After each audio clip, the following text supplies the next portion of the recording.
টি-20 ফরম্যাটকে দারুণ উপভোগ্য করছেন Pakistani opener Sahibzada Farhan. Pakistan super league PSL এ নিজের প্রথম ম্যাচে দ্রুত আউট হলেও পরের ম্যাচে তিনি স্বর্গে ফিরেছেন। বিধ্বংসী সেঞ্চুরিতে তিনি ভেঙেছেন বিরাট কোহলি ও রাইলি রুশোর রেকর্ড। হুমকি দিয়ে রেখেছেন সামনে থাকা স্বদেশি বাবর আজমকে।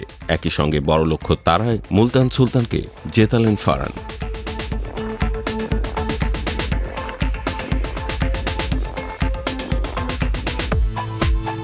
পিএসএল এর সবশেষ ম্যাচে বুধবার মুলতানের বিপক্ষে আগে ব্যাট করতে নেমে হায়দরাবাদ কিংসম্যান 5 উইকেটে 225 রান তোলে। তাদের পক্ষে ব্যক্তিগত সর্বোচ্চ মাসসাদাকাত 26 বলে 5টি করে 4 ও ছক্কায় 62 এবং শারজিল খান 26 বলে 3-4 ও 4 ছক্কায় 51 রান করেছেন।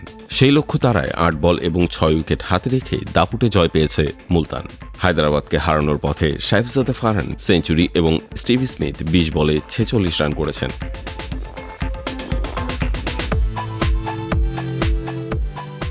ম্যাচ সেরা ফারহান 55 বলে সেঞ্চুরির পর 57 বলে অপরাজিত 106 রানের ইনিংসটি সাজিয়েছেন 7-4 ও 8 ছক্কায়। পিএসএল এ প্রথমবার ম্যাজিক ফিগার পূর্ণ করলেন তিনি। তবে টি-20 ক্যারিয়ারের নবম সেঞ্চুরি পেয়ে গেলেন ফারহান।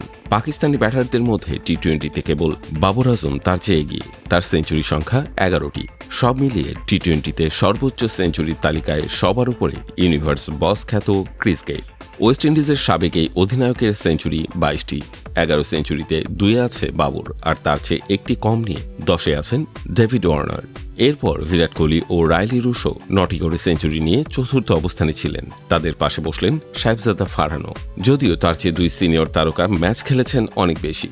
ফারহান যেখানে মাত্র 166 ম্যাচে নবম সেঞ্চুরি করলেন, সেখানে কোহলি 415 এবং রুশো 393 ম্যাচে গড়েছেন এই কীর্তি। ফারহানের ধারালো ব্যাটের এই পারফরমেন্স সর্বশেষ টি-20 বিশ্বকাপেও দেখা গিয়েছিল। বিশ্বকাপের এক আসরে 2 সেঞ্চুরির রেকর্ড গড়ার পর টুর্নামেন্টের সর্বোচ্চ রান সংগ্রাহক হয়েছিলেন তিনি। বিশ্বকাপের 6 ইনিংসে 160.25 স্ট্রাইক রেটে তার ব্যাট থেকে আসে 383 রান। পিএসএলেও তার সেই ফর্ম টেনে নেয়ার পালা।